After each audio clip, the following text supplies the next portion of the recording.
Alright, so this is our belated cello videos.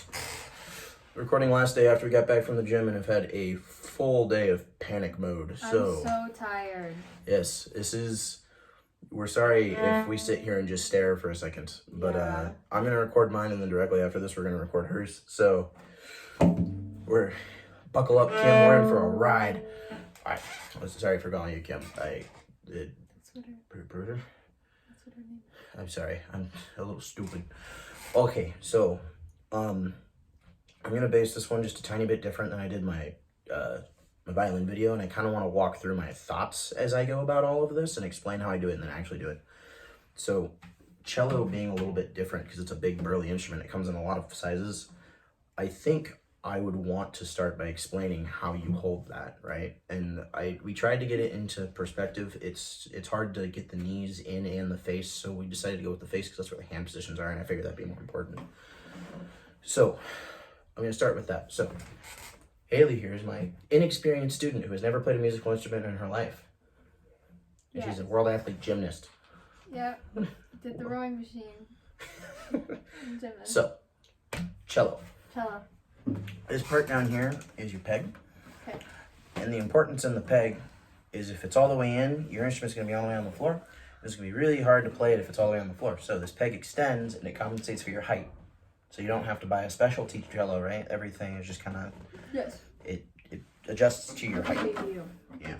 So you get it, you adjust it to your height so that this is like a thumb's length and a fist, right? So a thumbs up from your neck, or just like right at your chest bone, right here. And you want the... I don't know, you're the world athlete gymnast. Oh, sorry. Yeah. Yes. And then you want these things. I'm very sorry. It's too late and I can't for the life of me think. The bouts. Oh, who said that? You want the bouts at your knees. And then it should be very important to say that at first, you want your feet, you want your leggies and your feetsies at 90 degrees, and you want your feet flat on the floor for stabilitation. Clarinet players don't have to do that. They sit with their legs crossed. Weird bunch of animals, I tell you. I play clarinet. And I'm a world athlete. So, we're going to have you go ahead and do that. Okay. Perfect. Leg spread a little bit more. Oh, and then you want to be on the last third of your chair. Not this one though, because this one will buckle and die because it's a Walmart chair. That's true. And I'm going to actually scoot this down a little bit for you because I want it a little bit closer to your body. Ow.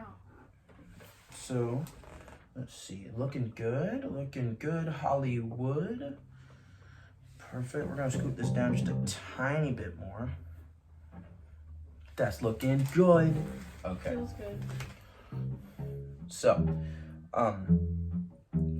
at this point, I think in my first lesson, I think the goal with cello, just because the hand sizes are different and it's a little bit harder than violin, I think the goal would just be to get all 4 of the notes in tune on the first lesson and kind of get by the idea that you want to have your fingers down like at first finger, and then if you go to second, you have first and second, and then for 1, 2, 3 and 1, 2, 3, 4, that idea. So we're going to start the strings in order. They go in fifth. Yeah, never mind. I have to back up. Going off of words. You don't know what a fifth is.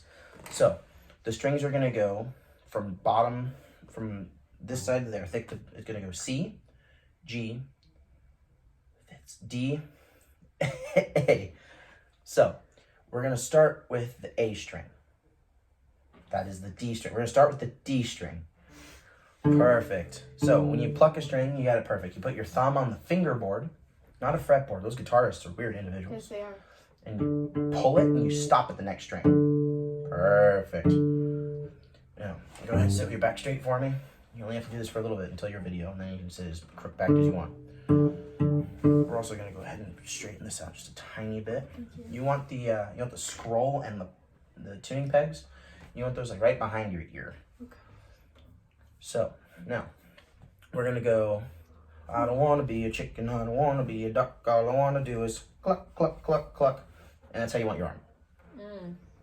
Okay, perfect. We're going to do the, oh, let's see. hold on. We might be able to put your phone down, student. Sorry. No phones in dodgeball. Our DoorDash order got picked up. Oh, perfect. So you put your arm out like this. Perfect. So now, I think I would use tape because I don't think I'm smart enough to teach it otherwise. There is an old tape mark. You can see it right there. We're very lucky. That's where your pinky goes. Ah. So go ahead and put your pinky on that. Which string? On the D string here, this one. Perfect. And you see where that little tape mark was? Yeah. Perfect. Put your pinky there. Perfect. Now pluck. There you go. So that's going to give you D. That's going to give you a G. And the way you can test if it's in tune is go ahead and put your finger there again. Pluck that string, and then pluck the string right next to it.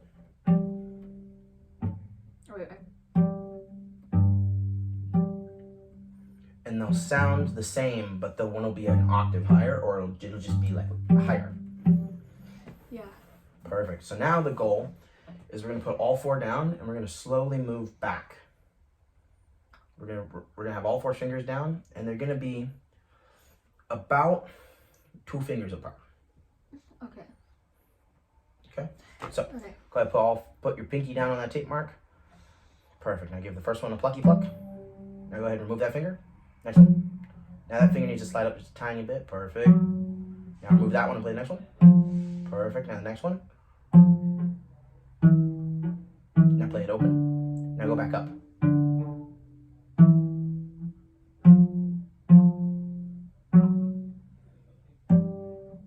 Perfect. Now do it again.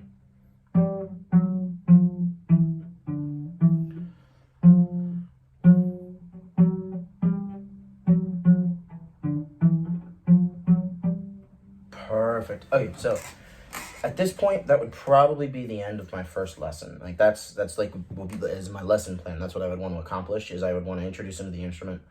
I would want to get him used to holding the instrument. I would want to get him used to doing that on all 4 strings. I'm not going to do that here for sake of time because I'm going to move into like what my second lesson, quote unquote, would be. And that would be the bow. I do have 2 bows, but the other bow actually like blew up in my case and it's just not fun. There's like maybe 10 hairs left on it. So this is a bow. This is a frog. Rivet. Okay. I don't remember how I did this in my last video and I'm really sad because it was really funny and it was really great. So you're going to grab the frog's head. You're going to pinch him. Okay, pinch the frog's head. Oh, that's what you're going to pinch the frog's neck. You're going to give his head a little pat. You're going to smack his booty. And then you're going to set your finger on the back to hold him in place. And that's how you hold the cello bow. Okay. So, pinch his back. Pinch his back. And you want to make sure your index finger is just a little bit on the metal. Perfect. Now, pet his head. Pat his butt. And put your pinky back there to make sure he doesn't run away. And that's how you hold the bow. Now let go. Now do it again. Say it with me. Grab his neck. Grab his neck. You know, pat his head. You know, touch his butt. Buddy. And hold him down. And I'm angled towards my right side, right? And you want everything leaning forward. Okay. Perfect. So that's how I would explain holding the bow in the simplest terms. Especially kids, because like kids are the only group that I've worked with a whole lot. Yeah. And they love stupid little things like that. That was really nice. Yeah, it sounded really good. I'm a cello. I know. It sucks that I'm great. terrible at it. Your feet. Sorry. Feet on the floor. That's my biggest problem when I've been playing cello for the past 5 Yes, minutes. When I've been playing cello for 5 minutes, I always do this. Because I do that when I play clarinet. See? You can't see clarinet my feet. Players. You can't see my feet, but they're raised up because I like to do that because it's fun. Clarinet players, and then man. Beat the beat. So, when you're going at it, you want to make sure that between the bridge here and the fretboard, you want to stay in like this little golden area towards the middle. Like you know those little iPhone games where you want to keep it in the middle and all that. Flappy Bird. Yeah, you want to keep your frog, your flappy frog.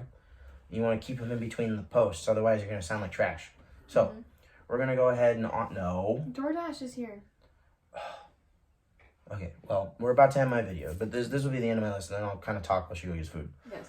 So, real quick, I'm going to have you play all 4 strings down bow. It's going to start from the tip, or it's going to start from the frog, and it's going to go up. And then up bow is going to start from the pointer, and it's going to go down. So we're going to do down bow.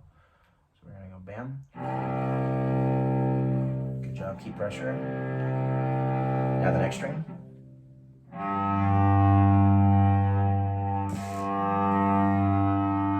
Now the next string. Now the last string.